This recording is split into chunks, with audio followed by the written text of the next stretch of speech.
Yago county nebo Trans Nzoia ole kagomonge kokwetab boisiek chebo bororietab Bukusu en county noton akogirinda ng'alaletab alagen biik choton chebo bororionoton chekoimonge ichek agogon ng'alalet ak tililet nebo bororionoton ikomoityi ichek en kibagenge agogon tilet. Kong'alali ichek kosom biikab emet kostoenge ng'alaletab alagen bichoton chemwoe ichek kole kandoikab bororionoton olen konegit kokoi barasta ichek tilet agobo kandoindet neikochin tiyet en komosoton mising ko yekitokyingei lewenisiet neo nenyone kit nekakirinda ichek en kimnotet anan kit nekakirinda boisiek kobun kebeberatan en kimnotet. Na mimi niko na paneli yangu ambayo iko inaenda kukaa chini na iangalie ni nani anayefaa kuongoza Trans Nzoia yetu hii. Na niko na network ya sub county sote 5 za Trans Nzoia. Na kwa kila sub county niko na viongozi ambayo wako wanaangalia hayo maneno kwa makini sana.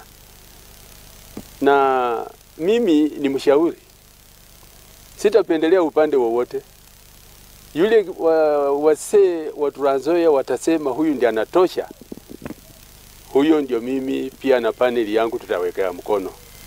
Na mimi nilichakuliwa, mimi si pandia.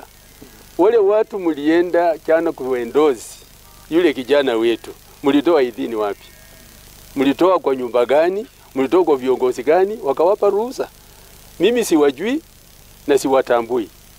Kama mlikuwa ofisini na mkafanya mabaya mkaondolewa, mjue mimi ndio niko kwa ofisi.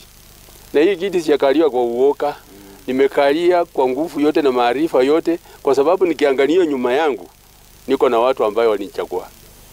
Wenye walisungumuza si viongozi wa Trans Nzoia Luhya Elders. Sisi tuko na chairman wetu wa Luhya Elders anaitwa Sululu.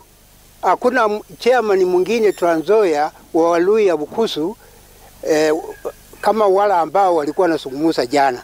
Kwa hivyo tunakanusha kwamba hiyo yote ilikuwa propaganda na sisi hatutaki propaganda kwa watu wetu wa Trans Nzoia.